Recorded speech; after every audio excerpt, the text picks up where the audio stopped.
Hello so guys, जैसा कि आपको पता है कि ऑक्सीजन हमारे जिंदगी के लिए कितनी जरूरी है। अगर पृथ्वी से एक सेकंड के लिए भी ऑक्सीजन गायब हो जाते हैं तो आपके मन में ये सवाल कभी ना कभी जरूर आया होगा कि ऑक्सीजन कहां से आती है। हालांकि ये बात सबको पता है कि ऑक्सीजन तो पेड़ पौधों से ही मिलता है और ये ऑक्सीजन पौधों के प्रकाश संश्लेषण के दौरान बनता है। तो दोस्तों, पौधों से ऑक्सीजन कैसे प्राप्त होता है, पौधे अपना भोजन कैसे बनाते हैं, तो आज हम बात करने वाले हैं इसी टॉपिक के ऊपर। अगर आप इसके बारे में जानना चाहते हैं तो आप हमारे साथ बने रहे वीडियो के अंत तक। तो चलिए दोस्तों, वीडियो शुरू करते हैं। पौधे अपना भोजन बनाने के लिए सबसे पहले ये जड़ के द्वारा जल को ग्रहण करते हैं।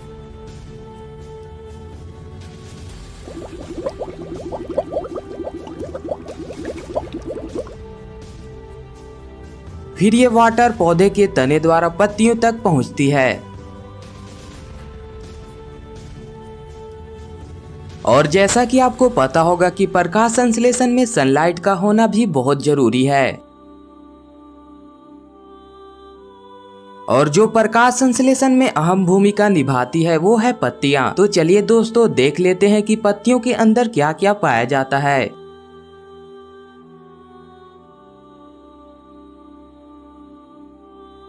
आप जो अभी देख रहे हैं ये है पत्ती का अपर लेयर और ये नीचे वाला लोअर लेयर है। और अपर लेयर के जस्ट नीचे क्लोरोप्लास्ट पाया जाता है जिसमें क्लोरोफिल पाए जाते हैं जो पत्तियों को हरे रंग प्रदान करते हैं।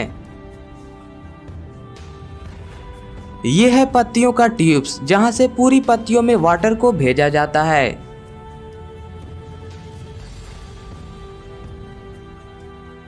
और पत्तियों के नीचे वाले भाग में स्टोमेटा पाया जाता है जो दो गार्ड सेल से मिलकर बना होता है और ये इस तरह से खुलता और बंद होता है।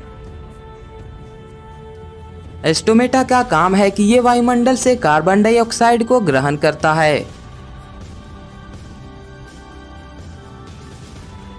और फिर ये प्रोसेस आगे की ओर बढ़ता है। कार्बन डाइऑक्साइड और वाटर क्लोरोप्लास्ट में इंटर करते हैं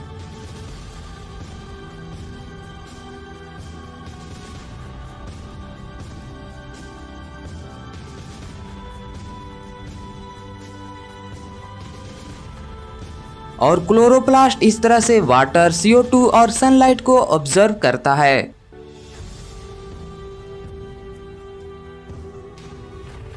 और ये देखिए, कुछ ऐसा होता है क्लोरोप्लास्ट के अंदर का नजारा जहाँ पे CO2, जल और सनलाइट की उपस्थिति में ग्लूकोज का निर्माण होता है।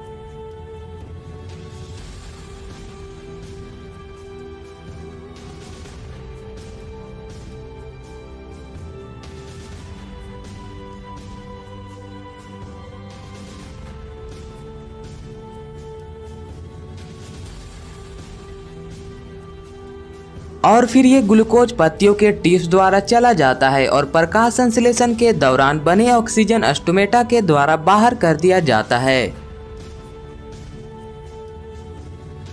और साथ ही साथ जल के कुछ अणु भी बाहर निकलते हैं जिसे हम वाष्पोत्सर्जन कहते हैं। वाष्पोत्सर्जन क्या है, चलिए मैं आपको बताता हूँ। पौधे अपना भोजन बनाने के लिए जड़ से 100% जल को ग्रहण करते हैं, लेकिन ये 2 या 3% जल को ही अपना भोजन बनाने के लिए इस्तेमाल करते हैं और बाकी के वाटर को वायुमंडल में छोड़ देते हैं, जिसकी वजह से पेड़ पौधे के नीचे वाला भाग ठंडा होता है, जिसकी वजह वाष्पोत्सर्जन होती है और इस तरह से ऑक्सीजन वायुमंडल में आ जाता है और इस तरह से हम और आप सांस ले पाते हैं। तो दोस्तों, मैं उम्मीद करता हूँ कि आपको अगर नए हो तो चैनल को सब्सक्राइब करके बेल नोटिफिकेशन ऑन कर दे।